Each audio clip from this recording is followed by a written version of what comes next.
I'm very influenced by the atmosphere of a room, you know, and I just knew from the very moment that I came here that I would be able to work here. I stayed here for the last 22 years. If we can go back 22 years, I can't remember when that means. 61, I think, 1961. I mean, I don't know how one can explain the atmosphere of places. I suppose it's the form of construction. When you first saw it, was it the light that particularly made you like it? Were you aware of what particular things made you like it? No, because I had the ceiling taken off this place, see. and I had this light, which is not the ideal light, because it's east-west, so it's not an ideal light, but it just had an atmosphere that I knew I could work here. I bought a beautiful studio around the corner, and I made it too grand. It was so grand. It was carpeted with beautiful curtains, and it was the most perfect light and everything, but I still couldn't do a thing in it. I was absolutely castrated in the place. I couldn't do a thing. But this is somewhere where you actually must have painted for the majority of your surviving works, given that you don't destroy as much as you used to. I think I have painted a great number of them here, yes. And this is the reason that I'm always hoping, until I drop dead, that I won't have to give it up. But that's things one doesn't know. Yes, well, it is opening at last, yes. Am I going to be the only one drinking? When we go out to dinner and you say you choose something, and I, in order not to make it too extravagant, choose a very good second growth, you sort of grouch your way through the first bottle and then say, let's have something proper now, and order La Tour or Lafitte. I see. Oh, well, I don't know. I think you're actually as difficult to please over wine as you are over painting. You don't like much of your own, you don't like much of anybody else's, and you only like the very, very best. Let's drink to that then. Don't you, when you're out with Francis, constantly feel slightly humiliated by the feeling that you're both eating the same thing, and you're quite enjoying it, and he suddenly says, "This is terrible." Does this happen to you? Many a time, yeah. It's better than other places. Well, I like the good food I was brought up with. I mean, my mother, living in Arnhem, we used to have very, very simple, good but very simple food. Things like oxtail and shepherd's pie and all those kinds of things, which were absolutely delicious when they're properly cooked. They say wine doesn't make any difference. By accident, I was drunk, of course, and I made a marvellous stew, a very good thing, and I put a bottle of Petrus into it. As the Petrus was then £90 a bottle or something like that, mind you, it was only because I was well pissed that I put it in. But that's how it was a very good stew, do you remember? Very nice, yeah. You like good food though, Dave, didn't you? Yes, of course he does. Loves it.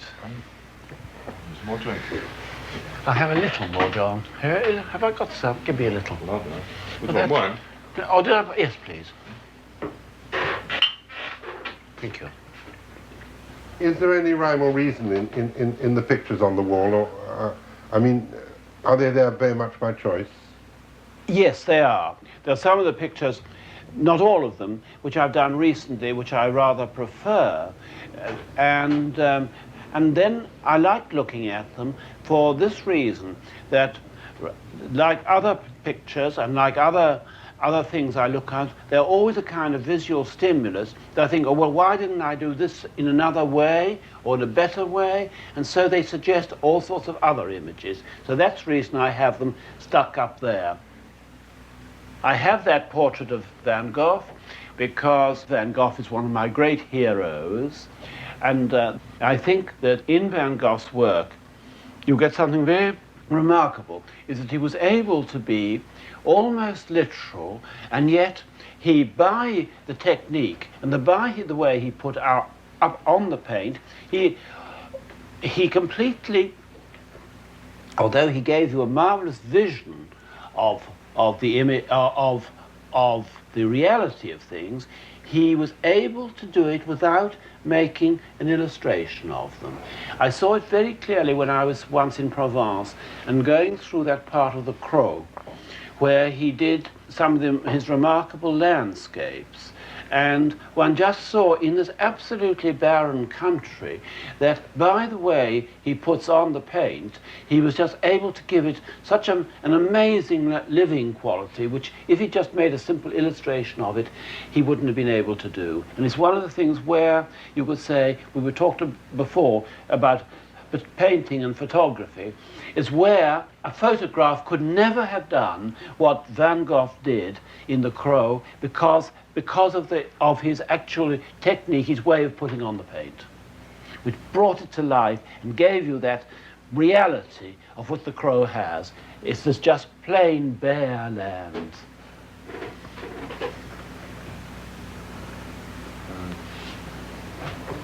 One of the things I see that you've got here is the painting of the sand dune. Ah, yes. I know it's a painting that you like, and it's curious enough that lots of people say to me for some reason that they think it has to do with the human body. But I must say, I have never thought of it in that way. I just thought of it as a sand dune. And you painted it with the dust from the studio, did you? I painted with the dust from the studio. It is an awful game getting all that dust up from the floor, but there's plenty of dust next door, as you know, stuck to the pictures and everything else. So I just painted, took a cloth and painted and put it on like one would almost onto the wet paint, and then after it was dried, I set it as one sets a pastel. Because, you see, I haven't got it up here, but a painting that I have of a friend of mine, which is in the Tate Gallery, and his suit looks immaculate. And there's practically no paint on it at all, and it's paint with the dust from the floor.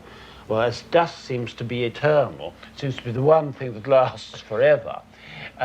One of the things I noticed, and I was very pleased to see this, it seemed to be as fresh as when I first put it on, nearly 40 years ago. Good Lord. Where did you find the dust? Let's go in. Well, the dust I find, well, there's plenty of dust in this place. I mean, there's a mass of dust. Just see, in a few moments, do you see the dust collects? I don't know if I've got a especially good example of it at the moment, of dust. Just collects anywhere. I just sweep it up if it hasn't collected. The only trouble is using the pastel, a lot of this dust has become coloured. But look at, you see, now that is the perfect colour for a grey suit, isn't it? And that is what is all over his grey suit. And it hasn't altered the slightest bit after 40 years. It's reasonably tidy at the moment, Francis, isn't it, really? Well, this is tidy compared to what it Last time. sometimes is. John and I really tried to throw out things and tidy them a bit, because it just became that you could hardly walk into the place, do you know? It was like having a great dog in here that kept you out. There was so much of it in here. You see, most photographers love the walls here because I've used them as palettes. So, because they like the different colours and things that go onto the walls and onto the door. That's the reason I really will be very sad if I have to leave this place. I feel at home here in this chaos, because also chaos suggests images to me. Not necessarily, just that I just love living in chaos. In any case, I can only be if I go into a new room, in a week's time the thing is in chaos. Well, you're not a dirty person, just untidy, really. I like things to be clean. I don't want my cups and things. Oh, no. I don't want the plates and things to be filthy dirty. But nevertheless, I would like it. I like a chaotic atmosphere. Mm-hmm. Do you think that I think it's easier to work in a chaotic atmosphere, and I'll tell you why I think it's easier. Because I think that art is a matter of bringing order to the chaos of life. And if you work in a room that is fairly chaotic, it makes sense in a chaotic room to be working towards making something ordered. That I absolutely agree with you, but nobody could have put it better than you have put it. Because after all, what is art about is trying to make something out of the chaos of existence.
So what can I say? This triptych I did from the Oresteia. Well now, I don't know that I could talk about specific images that belong to the Oresteia, but it happens by reading it in translations, that it suggests an enormous number of images to me, and these are three of the images. I think of this one on the left as the Erinyes in their most vicious mood, which, like our guilt, haunts us. We are always haunted by our guilt, as you know. Well, they were well haunted by this image. Well, now, this is a painting that I did for the Guggenheim, and I particularly like the right-hand panel of this. I did feel that this, in a way, was influenced by the Cimabue crucifixion. It might be hard to identify it with that, but the Cimabue has always been a painting that I've admired enormously because it always looked like an extraordinary image sliding down the cross.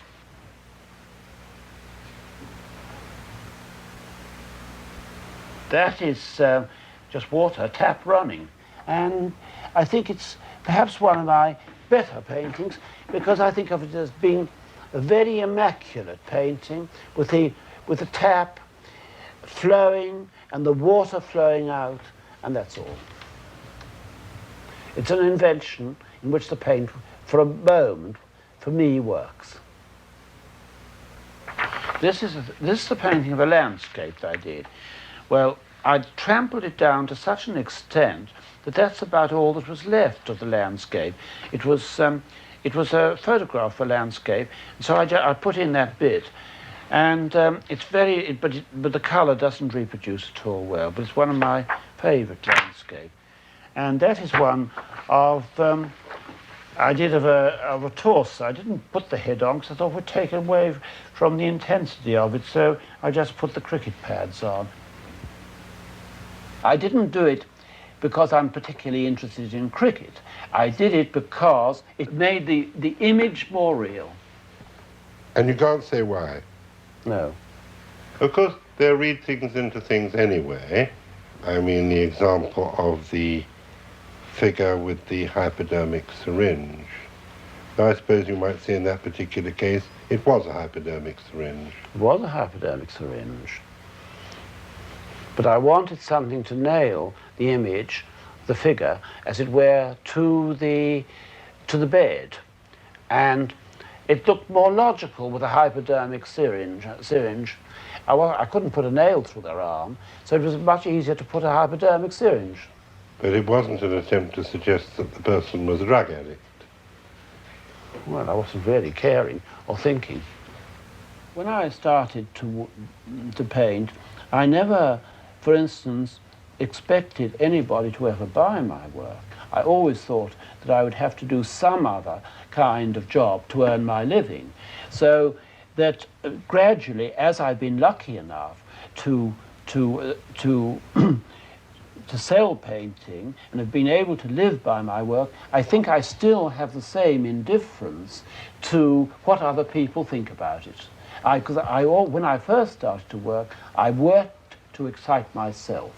Now, as it happens, that other people become slightly interested in it. And so sometimes I sell things. My things are always difficult to sell, but every so often they do sell some. Your ideas about life, about society and so forth, were they formed at an early time in your life, or did you go through periods when you thought quite other things? Well, when I was young, I thought nothing, except enjoying myself. Mm-hmm. But I didn't really think about that. I suppose that later you could say my philosophy, you wouldn't call it a philosophy. I think life, in a way, is so difficult that you may as well be as decent as you possibly can be, or as indulgent as you possibly can towards other people, hoping they'll behave in the same way to you. It doesn't necessarily work out that way, but that's how it comes about. So, I mean, I haven't got a very coherent philosophy of life. But philosophy, what is it to me? Nothing, because after all, I'm from my own point of view. I know we're born and we die, and that's it. And you do something in between if you can, or if you want to.